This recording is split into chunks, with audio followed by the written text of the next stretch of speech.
exploiting human conditions, not free market propaganda and corrupt politicians, cause they owned by special interest groups that fund their campaign. That's why you hear the same old things they claim. Welcome to the Project Censored radio show on Pacifica Radio. I am your co-host, Eleanor Goldfield. This week, first up, Dr. Gerald Horne comes back on the program to ring in 250 years of the U.S. project. How is that going? Dr. Horne sets the record straight not only about what's missing in our ever-censored history books, but how that affects our understanding of issues and struggles today. As James Baldwin noted, history is not past. We discuss the selective teaching and pedestaling of state-sanctioned violence, the moving target of whiteness, and more. Next up, Jose Luis Granados Ceja comes back on the show, this time to dig into Honduras Gate, the ongoing plot to oust leftist governments in Latin America, using narco-terrorism as an excuse to covertly attack sovereignty across the region, and what these escalations mean for people across the Americas, including right here at home, because imperialism is a home game. All this and more coming up this week on Project Censored. Got the skies looking ominous. So the ocean burned bright with waves full of poison. Genocide wars fought for little poison. The weapons manufactured. Welcome to the Project Censored radio show on Pacifica Radio. I am your co-host, Eleanor Goldfield, and here's some of the news that didn't make the news for the week of June 1st. So there's never much focus on environmental news in corporate media, so here's a rundown of just a few of the things that the Trump administration pushed through in the month of May alone. The U.S. Fish and Wildlife Service has cleared the way for the continued widespread use of atrazine, despite years of scientific warnings linking the chemical to hormone disruption, reproductive harm, developmental abnormalities, groundwater contamination, and possible cancer risks. Great. Earlier EPA scientific reviews had already warned atrazine could adversely also affect more than 1,000 protected species and critical habitats across the country, because who needs them? Speaking of the oddly named Environmental Protection Agency, they also this month announced plans to repeal federal restrictions on 4 PFAS, also known as forever chemicals, in drinking water. They also announced a proposal to allow drinking water systems to delay compliance with the standards for PFOA and PFOS, the most notorious of these forever chemicals. Put together, these actions will delay or eliminate entirely critical drinking water protections for up to 105 million people across the country whose drinking water providers have detected PFAS above the levels of 2024 standards, which, if we're being honest, we're still too high because there's not actually a safe level of forever chemicals. And lastly, the 2024 public lands rule was also rescinded, removing a federal protection that had required the Bureau of Land Management to treat conservation as equal to drilling, mining, grazing, and industrial extraction on public lands. Equal to, not more important, just equal to. We couldn't even do that. In other words, millions of acres of public lands across the U.S. West are now more vulnerable to industrial use, because the Trump administration decided that conservation was getting in the way of, quote, productive use. A new report by the Economic Policy Institute found that U.S. employers spend more than $1.5 billion annually on union avoidance. The funds are funneled predominantly to union avoidance consultants and law firms that specialize in union avoidance services. This includes things like exploiting the National Labor Relations Board's administrative process and creating nearly endless delays for workers who are trying to form a union, because that just feels a whole lot easier than using that money to just pay people more. In reporting by LA Taco, some 500 people are now on hunger strike at 5 different ICE concentration camps across the U.S. What started with one man's hunger strike at a New Mexico facility in protest against human rights and constitutional violations has spread to include at least 100 people at the Adelanto ICE Processing Center in California, 20 more at the Desert Annex down the street, and an estimated 300 people at the Delaney ICE Detention Center in New Jersey and the Prairieland Detention Center in Alvarado, Texas. Speaking of Delaney, as of the recording of this news segment on Saturday, May 30th, the hunger strike at Delaney Hall is still ongoing. The hunger strike began on May 22nd, protesting literal worms in their food, abuse, neglect, and inadequate medical care leading to preventable deaths. In response, protests started growing outside the concentration camp. ICE and other officials quickly resorted to violence, attacking protesters, spraying them with chemical agents, and beating them, among other things. This included pepper spraying or tear gassing or some other chemical agent sitting Senator Andy Kim. Reports that those on hunger strike are being punished for their action have seeped out, and all visitation to the concentration camp has been suspended. Meanwhile, in an interview on May 19th, Representative Sarah Jacobs told Mehdi Hassan that the Biden administration could have forced the UAE to end the genocide in Sudan, but the US and Israel needed the Emiratis' cooperation in order to continue doing the genocide in Gaza. So, two genocides could have been ended by the Biden administration, but that just wasn't politically convenient, I guess. Meanwhile, Israel's assault on Lebanon has grown and deepened, killing at least 31 people on Thursday alone, heavily targeting the city of Tyre and pushing past the Litani River. According to UNICEF, 11 children have been killed or injured every 24 hours over the past week in Lebanon, a toll that the human rights org describes as staggering. And Netanyahu said Thursday that he has directed the Israeli military to seize 70% of the Gaza Strip, up from the roughly 60% that Israel currently controls, which goes beyond the agreed upon yellow line in the ceasefire agreement. And we've noted before the creation of the so-called orange line, both examples of the arbitrary cruelty of Israel as it continues to murder, maim, and torture in Gaza. Just over the course of 2 days last week, Israel murdered at least 16 during Eid al-Adha. That's some of the news that didn't make the news for the week of June 1st, 2026, and now on to this week's program. Thanks, everyone, for joining us at the Project Censored radio show on Pacifica Radio. I'm your co-host, Eleanor Goldfield. We're very glad right now to welcome back to the program Dr. Gerald Horne, who holds the Moores Professorship of History and African American Studies at University of Houston. His research has addressed issues of racism in a variety of relations involving labor, politics, civil rights, international relations, and war. Dr. Horne received his PhD in history from Columbia University and is the author of more than 30 books and 100 scholarly articles and reviews, including the paradigm-shifting book, The Counter-Revolution of 1776, Slave Resistance and the Origins of the United States. Dr. Horne, welcome back. Thank you for inviting me. Absolutely. Thank you for being here. And I asked you on today because here we are at the 250th anniversary of the U.S. project, and under the Trump administration, the so-called Freedom 250 initiative is in full swing, which for those of you who are blissfully unaware of what that is, it's a full year of, quote, patriotic programming aimed at teaching kids to love America. But of course, to never question it or critique it or dig even in a shallow way for the truth. So, Dr. Horne, starting off here, I wanted to get your thoughts on some of this programming. And, you know, were you to have a go at programming some vital teachings for the U.S.'s 250th? What might you be highlighting that's missing? Well, in the first instance, I would highlight indigenous dispossession. That is to say, before the arrival of the interlopers, dare I say invaders, in the late 16th century, in what they called North Carolina, this land was populated from the Atlantic to the Pacific by various indigenous polities. With the arrival of the settlers, their polities were overthrown. And then I would highlight the fact that many historians agree on, even the most patriotic US historians acknowledge that more Africans fought against George Washington than fought alongside George Washington. And in any case, initially, the George Washington-led forces, they didn't want any Negroes to be in their ranks. But as they found themselves losing battles, they did a 180 to a certain degree. And I think, particularly with regard to the Black population, the fact that our ancestors fought disproportionately against the establishment of the Republic helps to shed light on why Black people today are treated so horribly and atrociously. Because when you fight a war and you wind up on the losing side, you should expect to be treated horribly and atrociously. But instead, even our friends on the left, they tried to tell us that somehow the establishment of the United States was a great leap forward for Black people, even though the number of enslaved Africans increased exponentially from 1776, when it was in the hundreds of thousands, to 1861, when it was in the millions. And if that's an abolitionist enterprise, as we are oftentimes told, I'd hate to see an anti-abolitionist enterprise.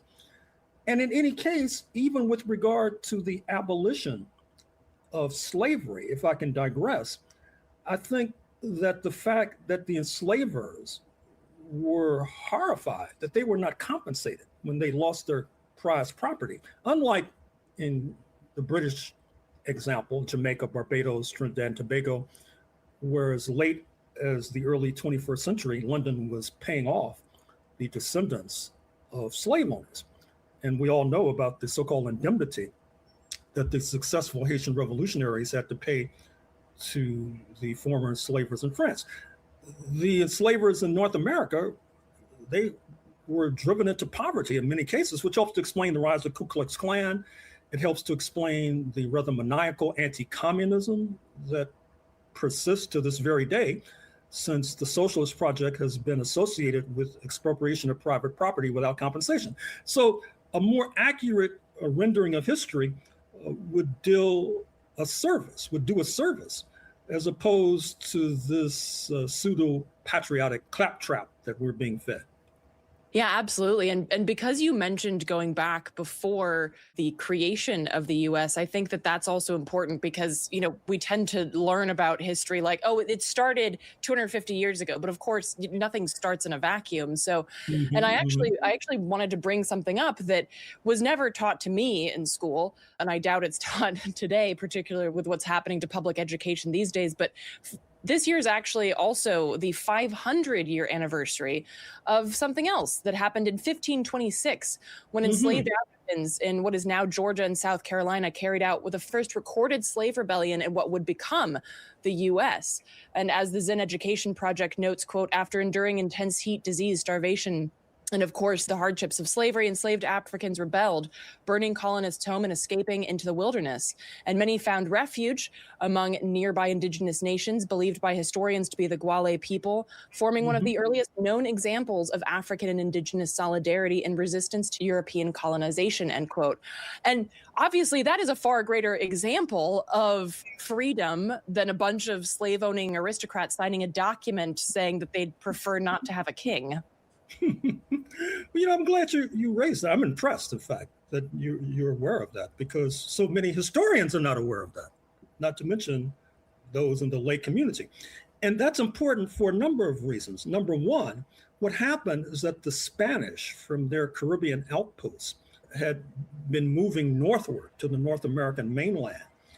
And because the Africans rebelled, as you just detailed, that's one of the many reasons why we're speaking English and not Spanish, because if they had not rebelled, then the Spanish would have seized what is now called South Carolina, North Carolina, heading northward. And likewise, with regard to the early settler colonists, I think it's important to begin the story, not necessarily in Virginia or Massachusetts, but begin the story, for example, in Florida, when the Spanish arrived in St. Augustine in 1565, to begin the story across the continent in what is now New Mexico, where, once again, in the late 1500s, the Spanish had arrived. And this is also revelatory with regard to many other communities. I mean, for example, many in your audience are probably aware of the fact that 1492 not only marks the year that Columbus sailed the ocean blue, but it also marks the year when you had not only a massive expulsion of Muslims from the Iberian Peninsula, many of whom migrated into Northern Africa, but also a goodly number of the Jewish community. And there's evidence to suggest that on Columbus's ship, there were those from the Sephardic community, and that some ultimately wound up in what is now New Mexico. There was a story in the New York Times a few years ago, you can look it up, about folks in New Mexico today who observe behind closed doors Jewish rituals. Because, as you recall, being Jewish in His Catholic Majesty Spain could lead to persecution at best, execution at worst. And so you had these so-called conversos or new Christians who then migrated across the Atlantic and were seeking to preserve their Jewish rituals. And apparently we're still doing so in the 21st century, according to this New York Times article. So I think that a more accurate rendition of what has transpired on this territory would not only do a service to history, it would do a service for many communities as well, whose stories oftentimes are not part of the defining narrative. Yeah, absolutely. I mean, those are my ancestors in southern Spain and Al-Andalus. And with regards to that, I'm also curious because, we tend to think of the borders today as there are these hard lines and they're obviously immovable, but of course borders change all the time. And also not just if we look back to the so-called independence of the burgeoning US, but how then the US treated freedom struggles in its so-called backyard that was made its backyard through the Monroe Doctrine officially, but the idea that the revolution was about freedom and liberation. Well, then why not help those fighting for freedom and liberation against these European monarchies? Why not help those in your own backyard fight for that same kind of freedom and liberation? Well, it's interesting to note there were more than 13 colonies that revolted. For example, I'm about to embark on a project looking at one of those dogs that didn't bark. Speaking of the fact that St. Augustine, because of Britain defeating Spain prior to 1776, was a British colony, British East Florida, as it was called. But they did not revolt. And my hypothesis going in is that because His Catholic Majesty emphasized religion as a marker for society, as noted, you had to be Catholic or be subject to persecution and or execution. Whereas supposedly the Great Leap Forward for the Protestants who defected from the Vatican at the time of Martin Luther, circa 1517, they were outnumbered, and that led to a round robin of religious conflicts. And so improvisationally and necessarily, they were not able to use as a marker of society and as a marker of settlement being Protestant. There weren't enough of them. And so they expanded the aperture to race. First, English Protestants incorporating Irish Catholics, incorporating Welsh, incorporating those in the British Isles with whom they had been warring, and then expanding the remit to incorporate more Europeans who had been warring on the shores of Europe, British versus German, German versus Pole, Pole versus Russian, Northern Italian versus Southern Italian, French Catholic versus French Protestant. All of a sudden, when they crossed the Atlantic in a maneuver that would make Madison Avenue blush, they become white, unquote, which in many ways is sort of a war-fighting identity. It's the original identity politics is what I call it. And what happened in St. Augustine is that as a legacy of His Catholic Majesty, you had African soldiers who were armed. And as noted, George Washington was reluctant to put arms in the hands of Africans. And they were not in favor of joining a slaveholders revolt in 1776.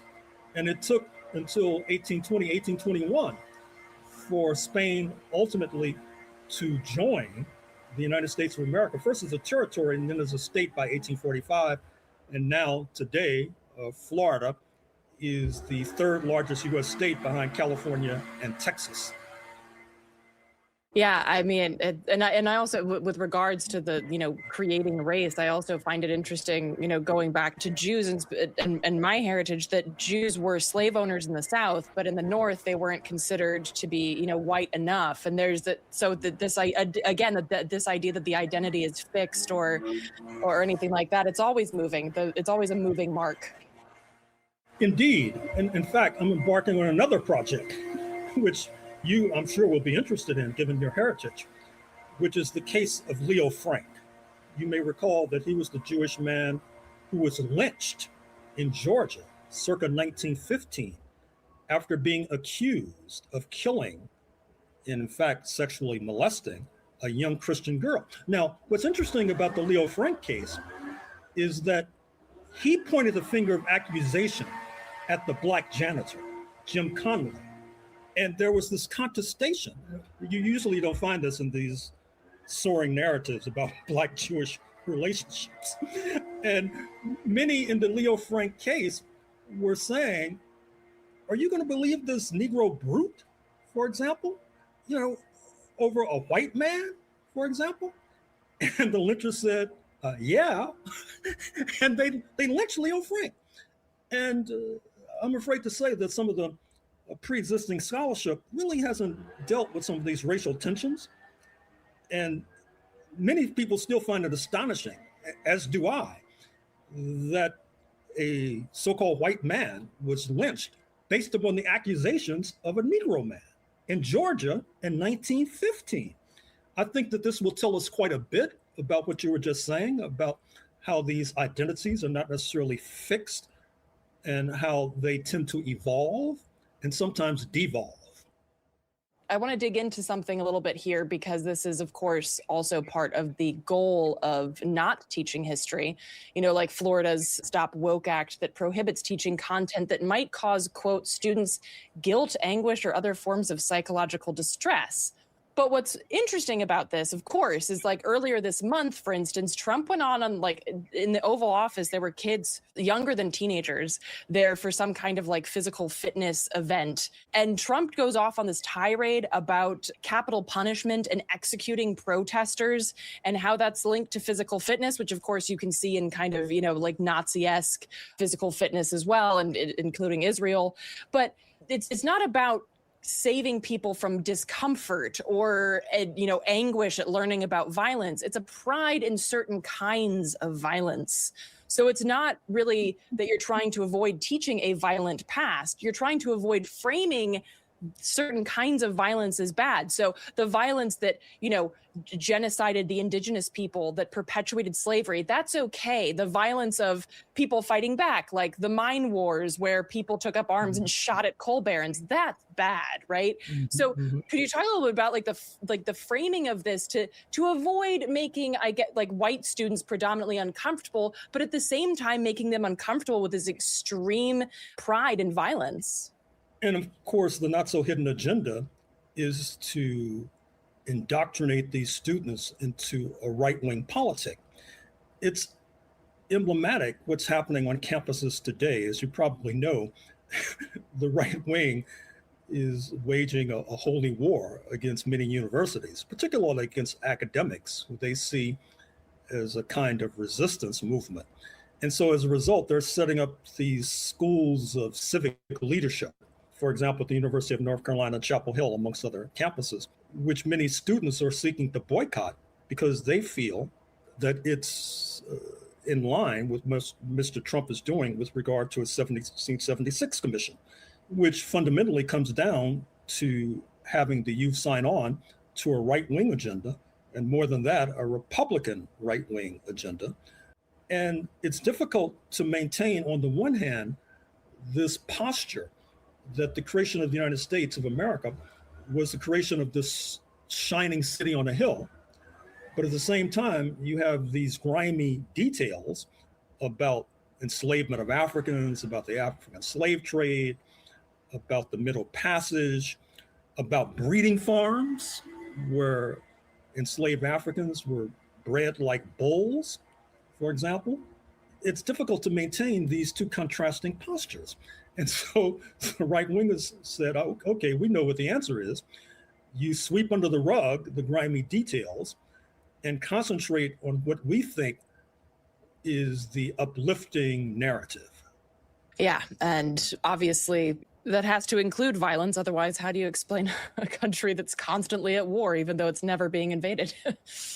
Well, that raises another point. I don't think you can begin to understand the war in Iran, the wars in Vietnam, Korea, the coup in Guatemala, the overthrow of the Mossadegh regime in Iran in 1953, without understanding the pre-existing history of the United States of America, up to and including penultimate chapter, which is the overthrow of the Hawaii Kingdom in 1893 and the establishment of apartheid state thereafter, and the incorporation of Hawaii as the 50th and presumed final state in 1959. That is to say, there's a direct linkage between what befell the indigenous population, including some of the tactics. That is to say, in the middle of negotiations, as we know, you had the bombing of Iran. That was par for the course for dealing with indigenous leaders. That is to say, they'd be invited for negotiations sessions. And while they were in a negotiating session, their people would be attacked, for example, or there'd be attempts to poison them with the food that they were eating. And so when you break the link between what happened in the United States and how the United States was built and what's happening today with the United States and the world, you're basically puncturing the memory of many of our citizens and forcing them into a kind of amnesia. I'm also curious, I mean, how do you get around this indoctrination, particularly as we see it really entrenching itself deeper and deeper, like a really toxic tick? You know, sometimes I think about like what kind of underground or covert political education was happening in other authoritarian times and places that we don't ever hear about. And what did that mean for any kind of underground resistance that happened in those places and times that eventually led to the topple of those regimes?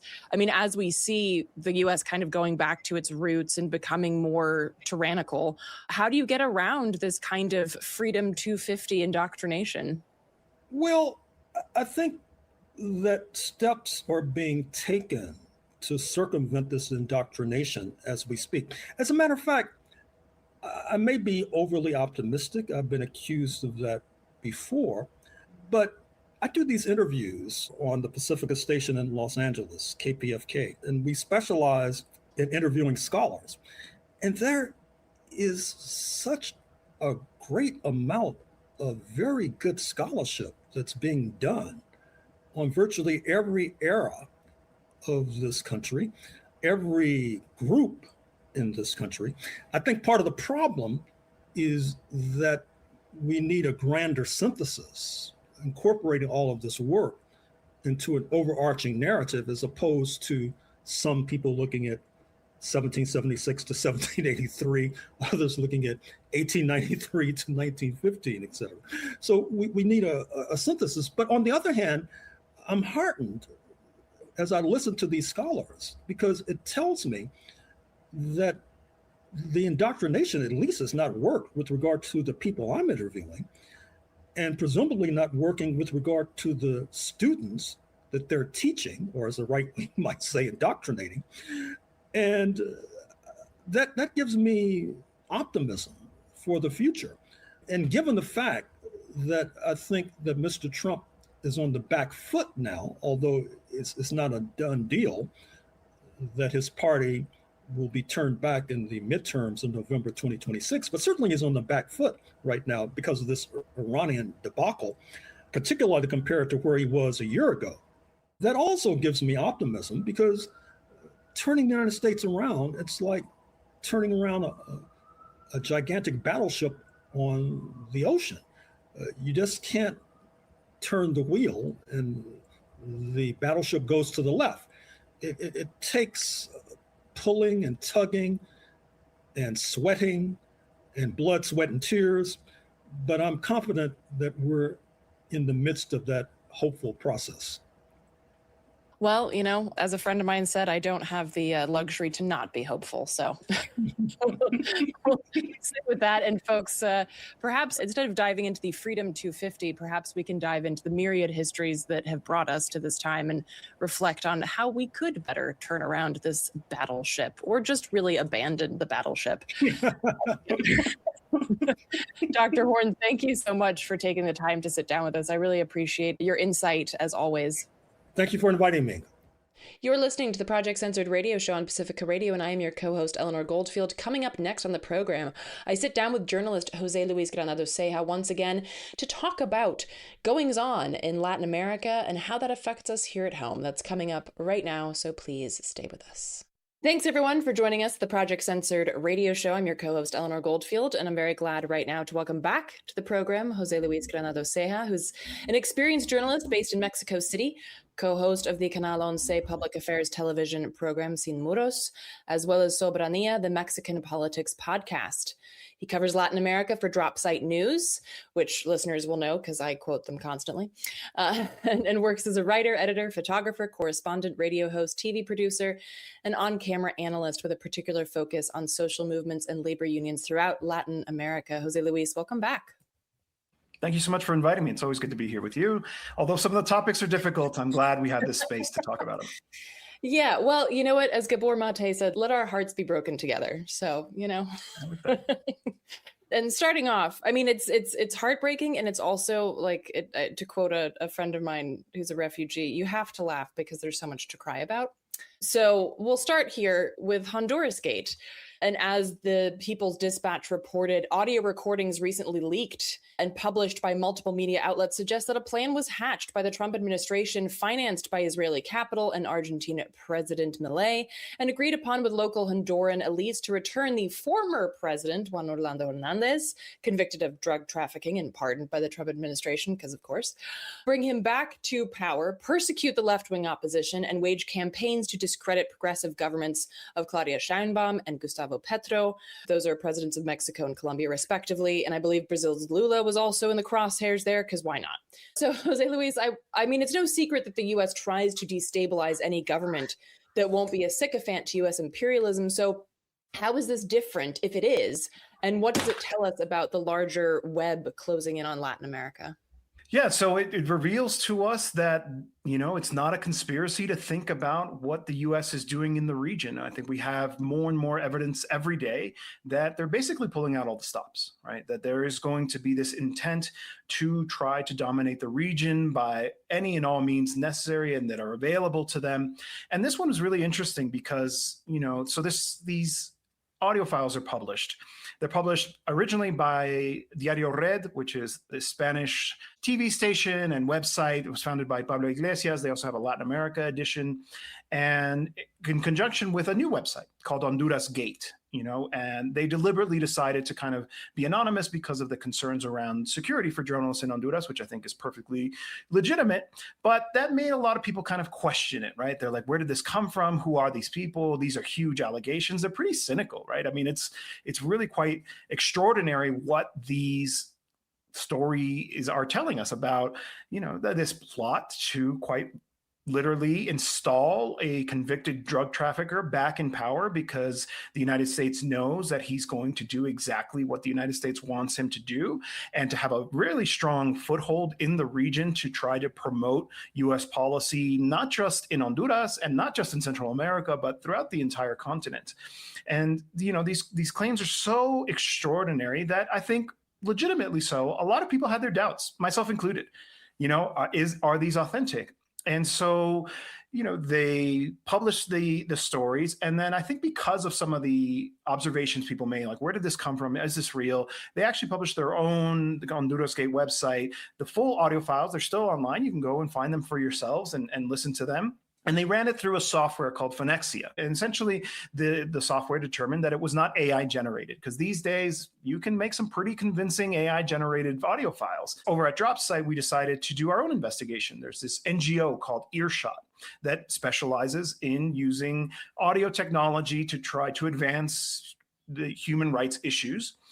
And they came back and they told us with a moderate degree of confidence that it was, in fact, the individuals they claimed were in the audio files. So anyway, all that to say is that we're pretty confident that these are real, and they speak to a very complex plot, as you well said in your introduction here, to try to influence not just Honduras. Obviously, there is a plan here.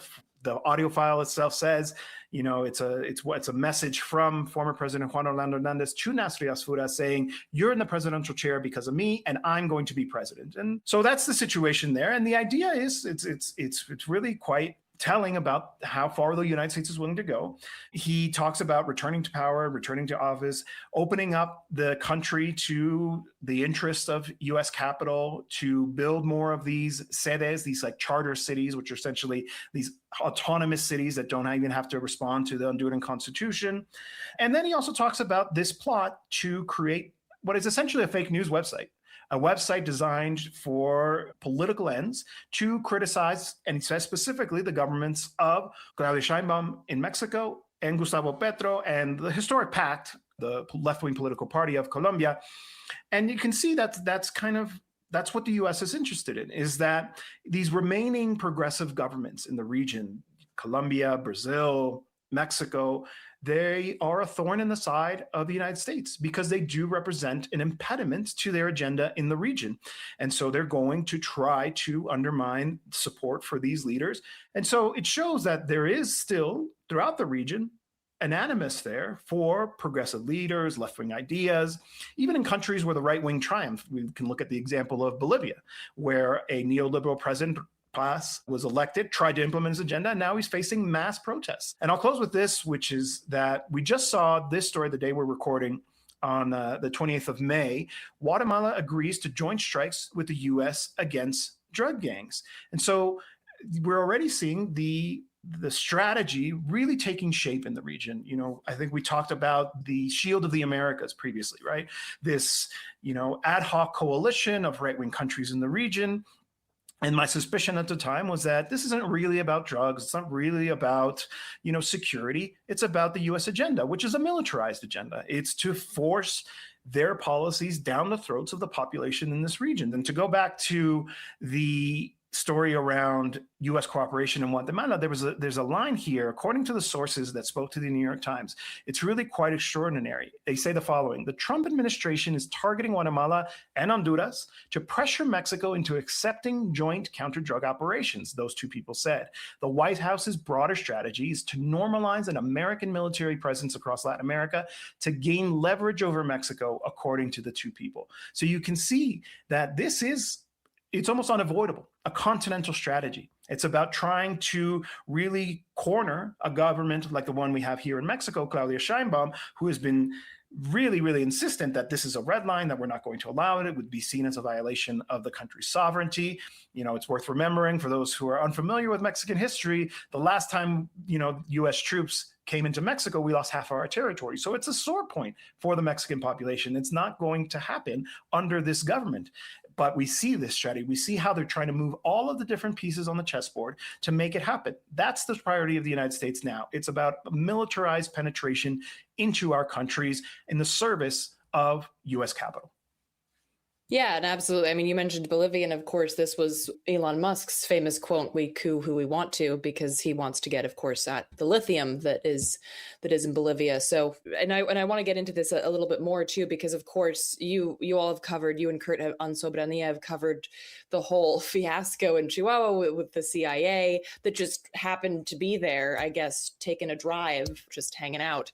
And there was a new national counterterrorism strategy that was released earlier this month. Again, as you pointed out, we're recording this on Thursday, May 28th.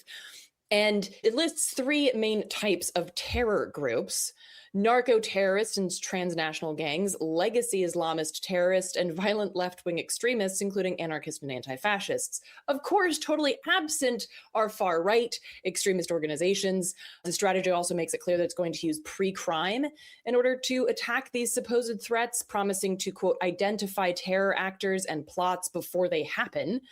And of course, we see this kind of pre-crime at play, not least of all with regards to the terroristic attacks on boats in the Caribbean and the Pacific.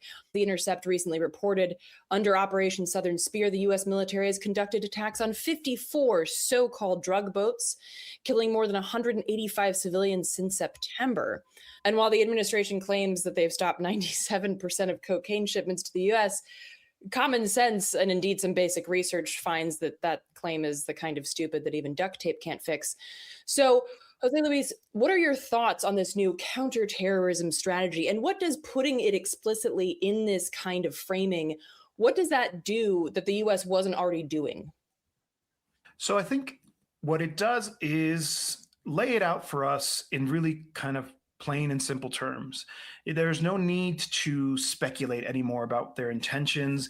There was the National Security Strategy document, that kind of hinted at this, that talked about re-engagement with the Western Hemisphere. This is what it translates into. This is what it translates into in terms of what the actual strategy means. It's looking for whatever excuse they can find to continue with that strategy of a militarized penetration into the countries of Latin America. And one of the things that I think I find really quite extraordinary is actually, it's from the document itself, the counterterrorism strategy. It's on page 10. You can look it up for yourself.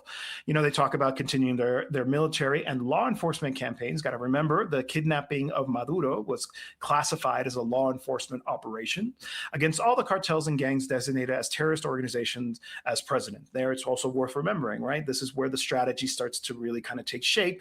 Why is it that he declared organized crime groups that are mostly interested in making money by selling drugs and engaging in human trafficking and the like as terrorist organizations, because it allows them to then utilize this kind of strategy in advancing their interests. And so they say following, and I'm going to be quoting directly from the document, we will do so in concert with local governments that are willing and able to work with us. If they cannot or will not, we will still take whatever action is necessary to protect our country.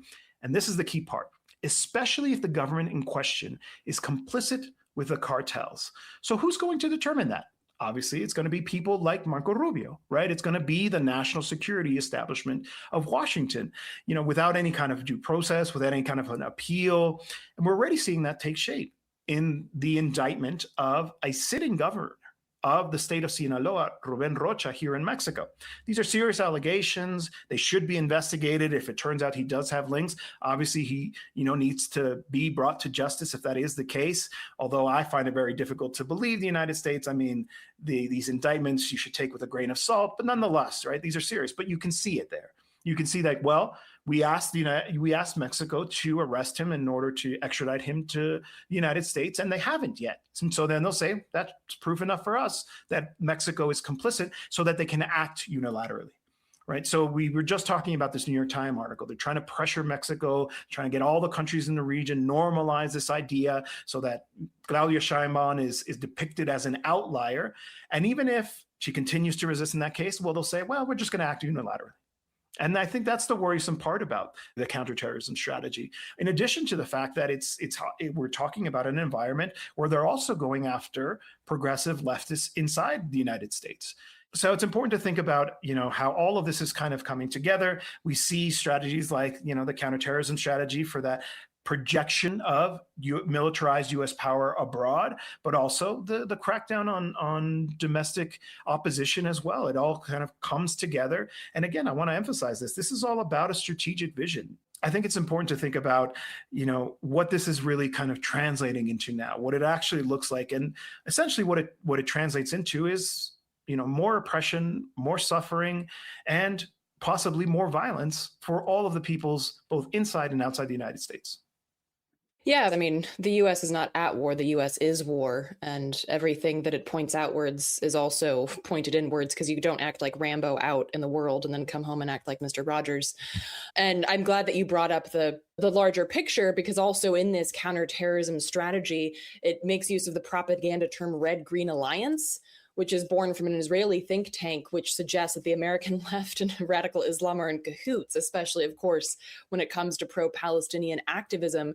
And so it's really trying to link those. And of course, it's nothing new in the U.S. Look up the Palmer raids, COINTELPRO. The U.S. has always been going after leftist organizing, particularly because when you come down to it, the people want the things that people on the left push for, whether that's, better working conditions or cooperative working conditions, or less capitalism, less colonialism, less imperialism, which, as you pointed out, of course, works out for everybody, not just folks in the US. And, the idea that, Rocha would be a drug trafficker, well, in that case, if he were, then I feel like the Trump administration would just do what they did with Hernandez and make a friend of him. So they're also kind of telling on themselves, because if you're going to pardon an actual convicted drug trafficker, then you can't go after people you say are drug traffickers.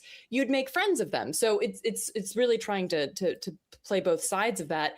And I want to get into also what this means internally in these countries as well, because there was a recent report by the Armed Conflict Location and Event Data Project, or ACLED, which found that, quote, in countries where cartels' revenue sources are most diversified, the spread of militarized strategies, i.e. the US, has led to counterproductive results, such as group fragmentation and intensified competition.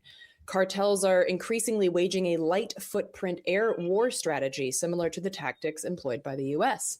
Armed groups in Mexico and Colombia are employing weaponized drones to target security forces in an effort to maximize the impact of their attacks while minimizing the costs of a direct confrontation.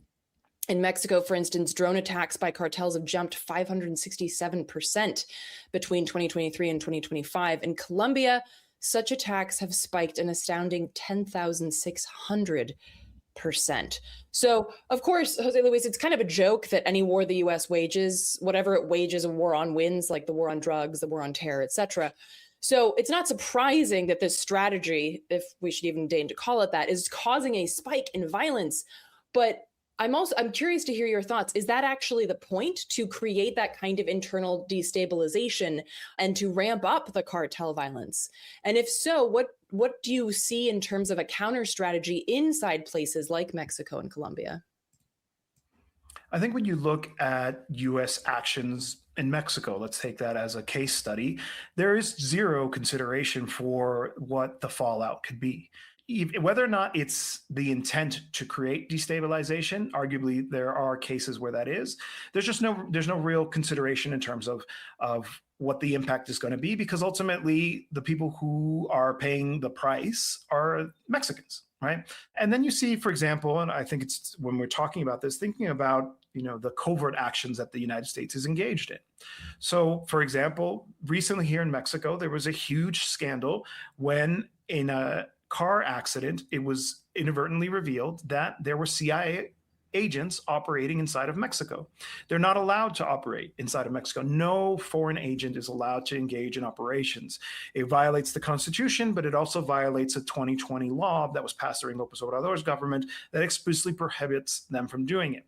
Now, obviously, there is cooperation between the government of Mexico and the government of the United States around this, but it's limited to intelligence sharing. The idea is basically that the only forces that are allowed to operate on the ground, the only people who are allowed to have weapons in these operations are Mexican troops. So they can, if they have information, they can share it, but it's Mexican troops that lead it. And so this scandal in the state of Chihuahua revealed to us that it turns out that the CIA is not interested in respecting the Mexican law, Mexican Constitution, and we're acting unilaterally, right? Working with Maru Campos, the governor from the opposition right-wing PAN party, to do what they want, right? Essentially, and apparently, this is only one case that we learned about because of a car accident, but there's probably plenty more. There's evidence to suggest that there may have been up to 4 operations thus far where CIA agents directly participated. And maybe it would have continued had we not found out about it inadvertently because of this car accident. So all of this to say is that we can see clearly the intention of the United States to, even when they have a positive, collaborative relationship with the government, to do as they want without a concern for the consequences. And I think it's also worth saying that the strategy in Mexico under the leadership of Claudia Sheinbaum is actually producing results. The homicide rate has dropped dramatically. And I think in some ways that represents a threat to the United States agenda in the region, because it's an example of how you can actually solve the security question without turning to Bukele-style crackdowns, right? Where you build mega jails and basically jail, a large percentage of the population, anybody with a tattoo, even if they have nothing to do with organized crime, ends up getting jailed. And that's a model that's far more favorable to US elites, US policymakers. They like that model. The mass incarceration model is basically what the United States does at home, right? And so they support El Salvador's efforts. They support Daniel Noboa in Ecuador's his efforts to kind of mimic the same kind of model. And they see an example like Mexico and they say, this is a threat. This is the threat of the other example. I kind of want to wrap up here. I understand that you don't, of course, have a crystal ball, but with what we've seen, I mean, you mentioned the whole fiasco in Chihuahua, and of course, that's just the tip of the iceberg. We don't know what else is going on. And the way that the U.S. is with Mexico is obviously different than it is with like Cuba, for instance. And I mean, they indicted 94-year-old Raul Castro a few weeks ago because apparently the genocidal blockade wasn't enough. But they've also, as we already mentioned, have sent extradition requests to Mexico, charging 10 officials in a Manhattan court with conspiracy, narcotics importation, conspiracy, and possession of machine guns and destructive devices, which, by the way, upwards of 80% of all the weapons that the narcos have in Mexico come from the U.S., some of them actually from U.S. military bases, as Jose Luis has talked about on the show before. But I want to kind of get your thoughts on this because, I mean, if the U.S., I mean, it's not new for the U.S. to shoot itself in the foot, but the effect on the U.S. to actually just go ahead and invade Mexico or do something that even amps up the belligerence that we're seeing now, considering that, as you've mentioned before, because of things like NAFTA, which I'm certainly no fan of, but Mexico is the US's largest trading partner. I mean, it's like this would have such a horrific effect on the US at a time in which the economy is barely holding on anyway, mostly because of how ICE and the DHS are dealing with migrants and refugees. So I'm curious, what are your thoughts on, do you actually think that the US would do that, understanding how detrimental that would be to the US? Or do you think at this point it's like, I don't know, we're just flailing violently, we have no idea what's going on, sure, invade Mexico? I think if it wasn't for Claudia Sheinbaum, the U.S. would have invaded already, without a doubt. I mean, I think it's one of the regrets that Trump had from his first term. He's not an ideological man, right? But he's very ego-driven. So he wants to be seen as the one who gets things done. And we've seen it with Iran, and that's probably part of the reason why he made this boneheaded decision to attack Iran without really considering what the ramifications and the consequences were going to be. And when he's talked about it openly, about how he'll be the quote-unquote person with the honor to have taken Cuba, he's like, oh, I've been hearing about this since I was a little boy. So it's an ego-driven thing. So I think when it comes to the issue of organized crime, with the very real effects that drugs have on so many communities in the United States, he wants to be seen as the one to say, I fixed it, right? And I think he thinks he can fix it by bombing drug labs. And he thinks he can fix it by having U.S. boots on the ground and, engaging in these kind of fantasies of, special forces coming in and taking out key leaders. In terms of the consequences of that, it would be devastating. It would radically change the U.S.-Mexico relationship overnight. I think that Claudia has been talking about this issue in a sense of like prepping the country, of understanding that she's resisting, she's trying to negotiate this, but also, if it does come to pass, that the population has to be ready for what that's going to mean.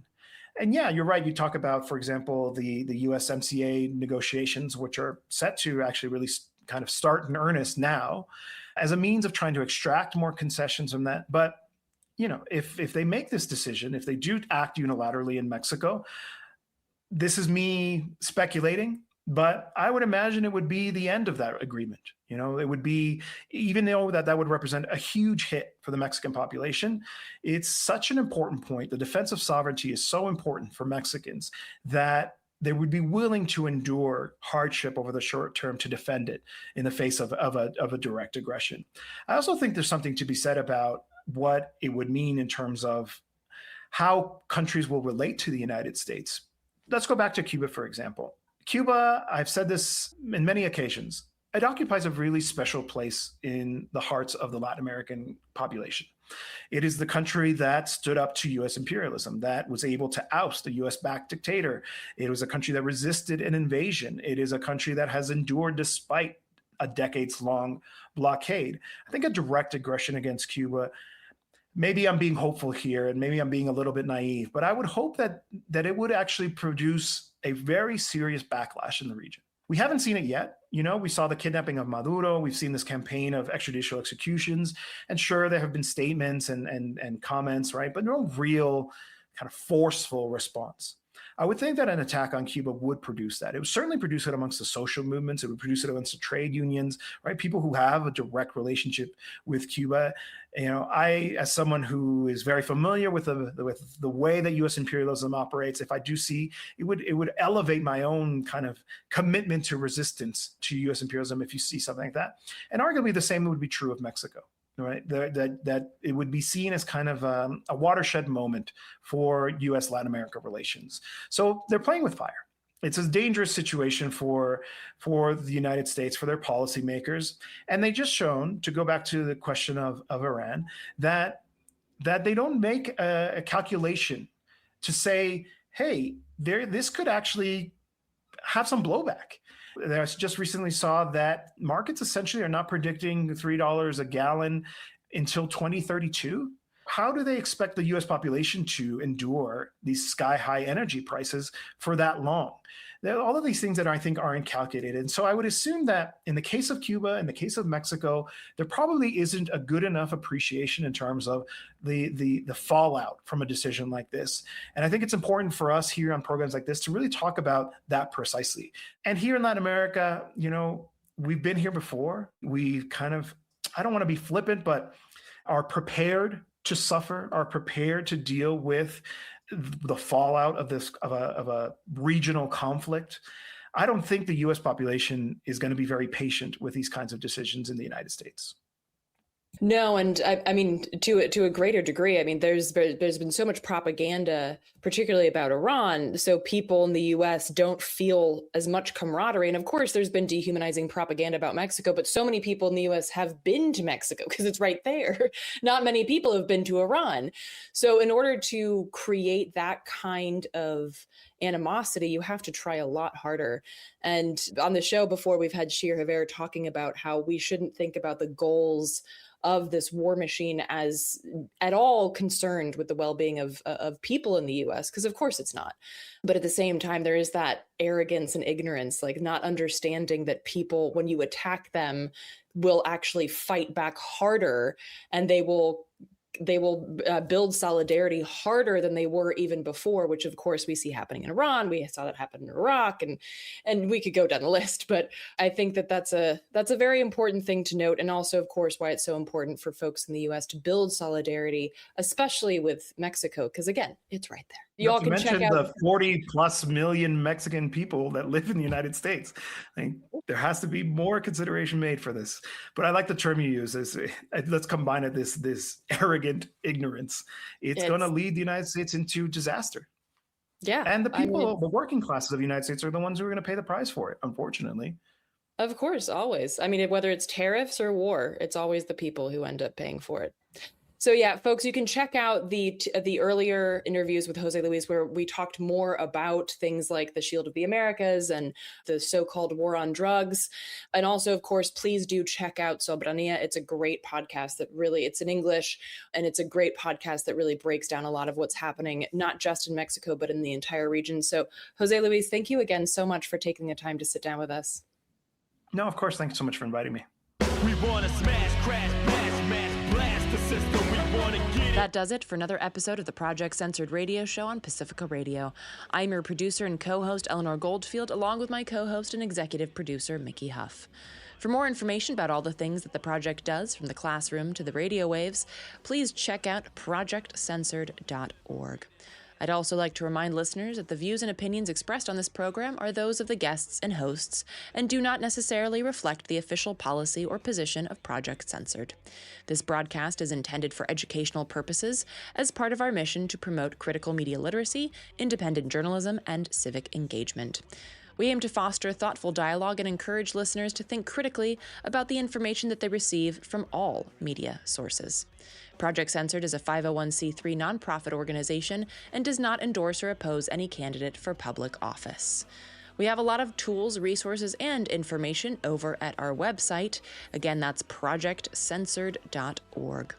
Please also follow us on social media at Project Censored. As always, thank you so much for listening, and we'll see you next time. Every Friday, KPFA brings you what corporate media won't. Project Censored exposes the stories buried behind the profit-driven newsroom. The truth they'd rather you never question. An economic update breaks down how power and money really works, who benefits, who pays, and how we fight back. 2 shows, 1 mission. Independent journalism that keeps you informed and unafraid. KPFA, truth that empowers. Voices you won't hear anywhere else. Stay in the know and stay in the vibe. KPFA's on social media, serving up hand-picked episodes you need to hear, special announcements, and just enough sass to get you through the week. Find us by searching KPFA Radio and feed your algorithm with something real. Again, that's at KPFA Radio. You'll know once you find us. Trust me, you can't miss it. American historian, author, and leading scholar of racism and anti-racism, Ibram X. Kendi. People are facing real challenges in this moment. And what Great Replacement Theory convinces people that the source of your challenges are those other people, or those people who are strangers, or those people you already don't like. And I think that's what makes this theory so dangerous, because people's livelihoods are suffering right now at the hands of the super rich. And some of those people within the super rich are heavily financing politicians to tell people that they're suffering because of people who are suffering even more than they are. Storytelling for social change, only on KPFA. This is 94.1 KPFA and 89.3 KPFB in Berkeley, 88.1 KFCF in Fresno, everywhere at kpfa.org.